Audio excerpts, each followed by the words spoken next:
ये जिस्म है तो क्या।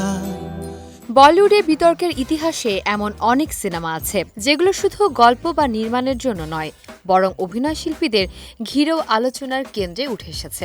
২০১২ সালে মুক্তিপ্রাপ্ত জিসেম 2 ছিল সেই তালিকার অন্যতম। ছবিটি মুক্তির আগে থেকে এর প্রধান অভিনেত্রী সানি লিওনিকে ঘিরে ব্যাপক সমালোচনা ও বিতর্ক তৈরি হয়।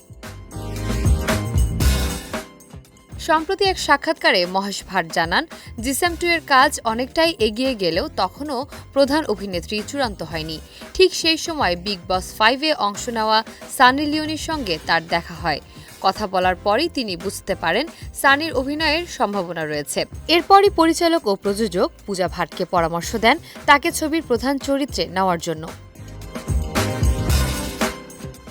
জিসেম 2 প্রত্যাশা অনুযায়ী সাড়া না পাওয়ার কারণও ব্যাখ্যা করেন মহেশ। তার মতে, দর্শক সানির অতীত পরিচয়ের কারণে ভিন্ন ধরনের ছবি আশা করেছিলেন, কিন্তু ছবির গল্প ছিল সম্পূর্ণ আলাদা। প্রত্যাশা ও বাস্তবতার এই পার্থক্যই ছবিটির বড় দুর্বলতা হয়ে দাঁড়ায়। তবে বিতর্ক সত্ত্বেও ছবিটি মুক্তির পর প্রথম ৩ দিনে দারুণ ব্যবসা করে। মহেশ জানান, প্রায় সব শো হাউসফুল ছিল এবং প্রথম প্রদর্শনী পর্বেই ছবিটি প্রায় ৩০ কোটি রুপি আয় করে। মহেশ আরও বলেন, সানির বলিউড অভিষেকের প্রকৃত কৃতিত্ব পূজা ভাটের।